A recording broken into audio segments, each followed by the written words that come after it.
kasabong, ayun, nandito na naman tayo sa panibagong episode ng Sabong Pinas! Alright, napakataas ng energy ko mga kasabong. Malakas ba yung putok ng bunganga mo? Dahil, nakita ko pagdating ko, yung gate, ayos na. So, diba? Medyo fresh ko tingnan. Medyo maganda. So, paano? Sasamahan mo ulit ako. Naglalakbay tayo para syempre yung pag-upgrade dito.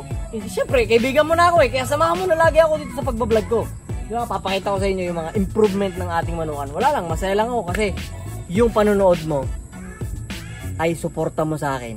Yung panonood mo, nabuo natin yung ating manukan. Ito mo lang makalamang eh.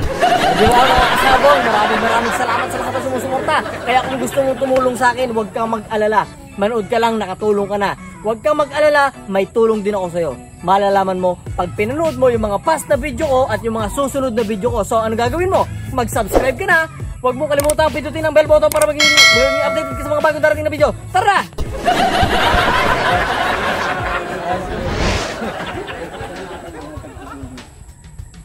Siyempre mga kasabong, hindi muna yung malalaking masyadong gate na papagawa natin kasi ano yun eh. Yun, medyo maganit pa kasi. Alam nyo na, bago. Palabas lang siya. Ang pintura nito mga kasabong, as you can see, try mo yan. Yun, o. Kaya may tapos medyo madumi pa. Tapos, ang gate kasi nito dati, ito.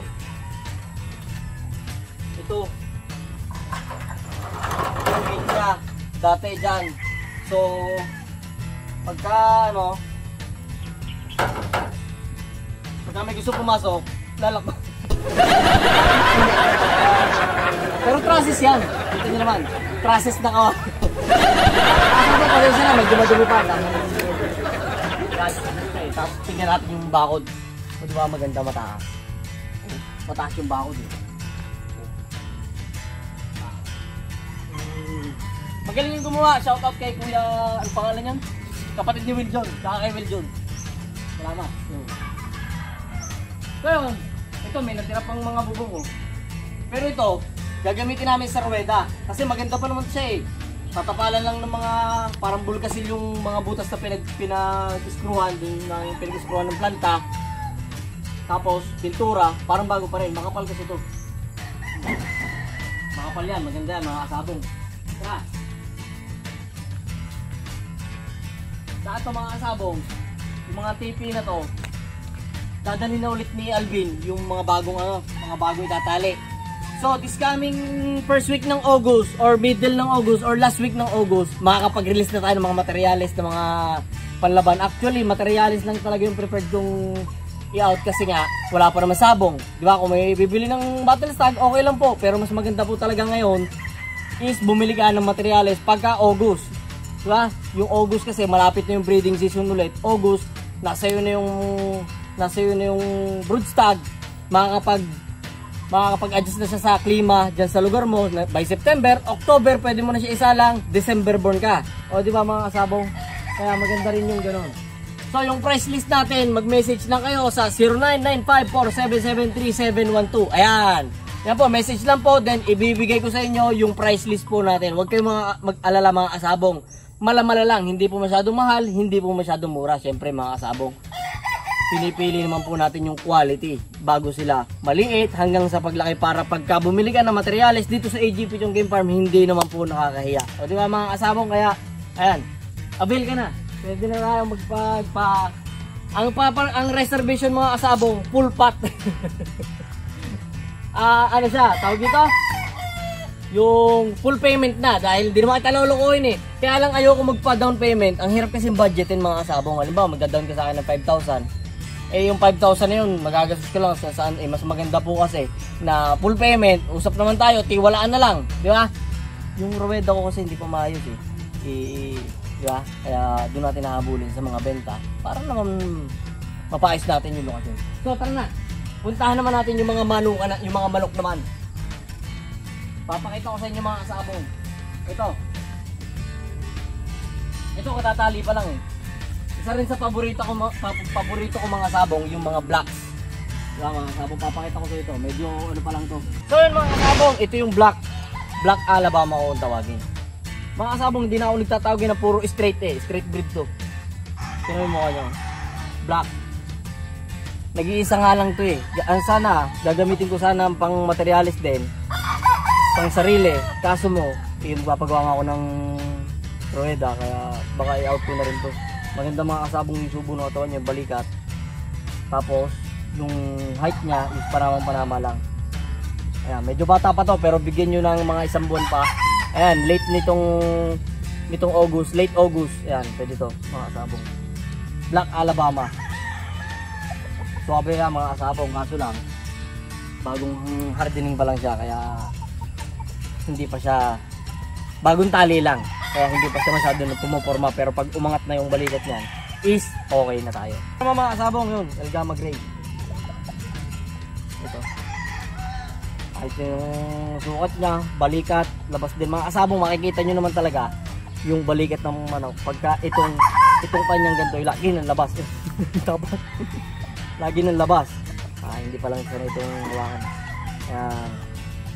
Kaya mga kasabong, yun. Algama Gray, yan yung ano doon. Tapos mamaya, mga kasabong, may papakita ko sa inyo yung dati kong, di ba, meron akong lahi talaga ng Henny.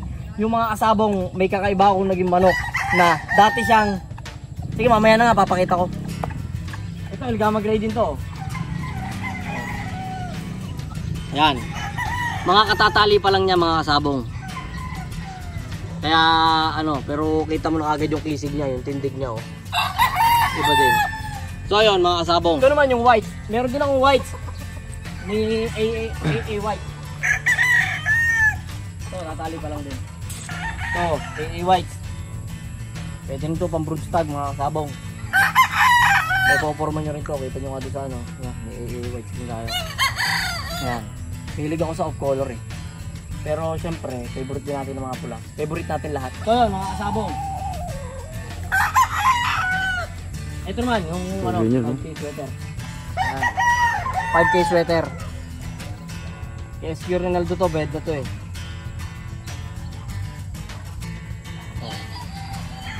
Kamusin lang, at kung ano nang pinakuha.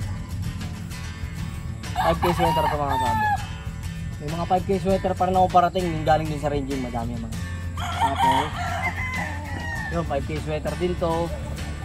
Tapos ito, yung ating, kasi mga kasabong, yung aking gray po is tatlo yung side talaga niyan. Isang hatch, isang dark, isang yellow, isang white fit. Bahala na po yung mga buyer natin kung ano yung magustuhan nila pang broodstag. So mga kasabong, Boston. Yan. Yan po, Boston crosses yan. Tapos ito mga kasabong, ito isa sa paborito ko ng early bird na gusto ko rin gamitin as broods dahil ito ay guwaping. Tapos ito tawag ko dito si balat dahil may balat siya dito. 50-50 siya ng hatch sa yellow fit ko na sa white fit ko na gray. Kaya maganda kasi may balat eh. Hindi naman gusto pamahin na ko lang, natripan ko lang. Pero magaling to eh, mamalo. Tapos may talino mo ito. Kaya mga kasabong, mamaya yung aking ipapakita dito sa inyo, yung gray ko mga kasabong, dati ganito kulay, nung stag siya. Nung nagpapalit siya ng kulay, naging binabae. Mamaya papakita natin na mga kasabong, naging binabae siya. Magiging binabae pala, kaya makikita natin yung pagbabago niya. Tara, puntahan na natin mga kasabong. Ganito siya, tandaan nyo mga kasabong, stag siya, ganitong kulay. Tapos, tingnan natin ito mga kasabong. Dito tayo. Kakapagod, lahawak ang mano ka kasi. Kaya bang naman bigla si sabong tira. Yung ano? Ito mga kasabong. Di ba mga kasabong nagpapalit? Ito na yung kanyang pulok. Ito na yung luma niya. Ito yung bago. Kasi dito una talaga nagpapalit yung sama. Tapos ito matatanggal na rin to eh. Matatanggal na rin yan pag nakalugo na siya. Ito magandang kulay. Ito yung ano niya. Nagiging binabay siya. Ito kasi siya tuloy naging favorite ko na.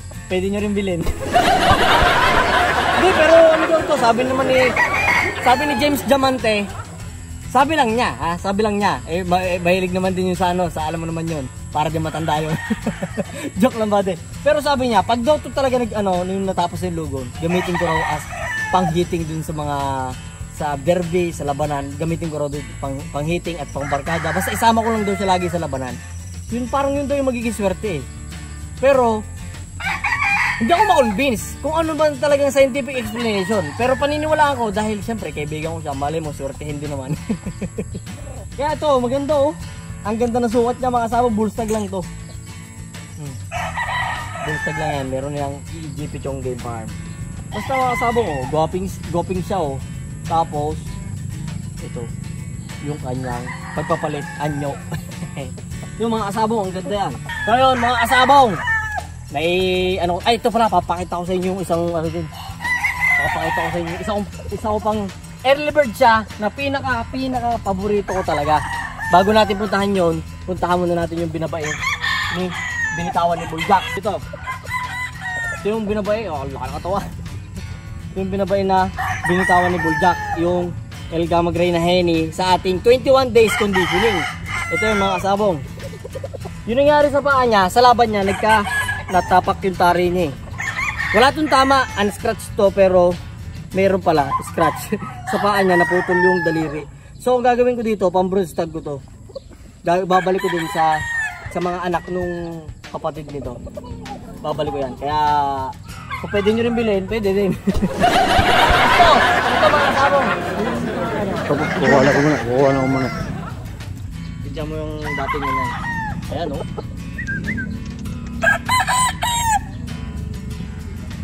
Pabababain ko mga kasabong.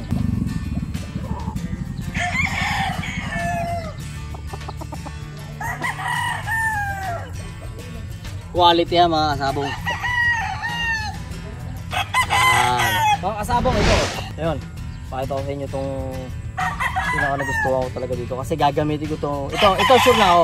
Gagamitin ko ito na broodstag by pang early bird. Ito mga kasabong. Yellow pitch siya. Sasalpa ko naman ito sa hat. Ito 50-50 rin ito. Wala naman sa akin problema mga kasabong kung ang gagamitin kong broodstag. Dito sa mga nagamit ko, 50-50 na yung yung blood composition niya. Straight man siya o 50-50 okay lang. Kasi sa ulo ko na naman kung paano ko ito hahaluin. Kaya mga kasabong, itong broodstag na to, gagamitin ko ito mga kasabong. Mahusay ito mga kasabong. Kaya maganda rin ang hipo, maganda ang sukat, maganda lumakad. Basta, maganda yung form ng kanyang katawan. Kaya pang broodstag talaga. Yung datingan, kaya yun, titingnan nyo ulit oh. Pag pinalakad dyan mga kasabong, sexy yan oh. Parang pagkaan mo Parang kumbaga saan yan, para si Daniel Padilla ang datingan niya. So yun mga kasabong, i-tour na naman kita sa bagong development ng ating manukan, ng ating Sabong Pinas at ang EGP Chong Game Farm. Mga kasabong, alam ko na masaya po kayo para sa akin. At kung dumating man yung panahon na magkaroon ka din ng improvement sa sarili mo, sa farm mo, or sa kung ano mang maging karir mo, isa din ako sa magiging masaya mga kasabong dahil hindi man tayo magkakilala personal. At least mga kasabong, connected tayo. Every nag-upload ako, napapanood mo ako. Kaya maraming salamat mga kasabong sa lahat ng tulong nyo. Dahil hindi ko po talaga kayo makakalimutan dahil isa kayo sa bahagi ng EGP Chong Game Farm at Sabong Pinas. Mahal na mahal ko po kayo mga kasabong. Maraming salamat mga kasabong. Nag-iingay na aking manok. Ayun mga kasabong, kita-kits sa next episode ng Sabong Pinas. Alright, let's go!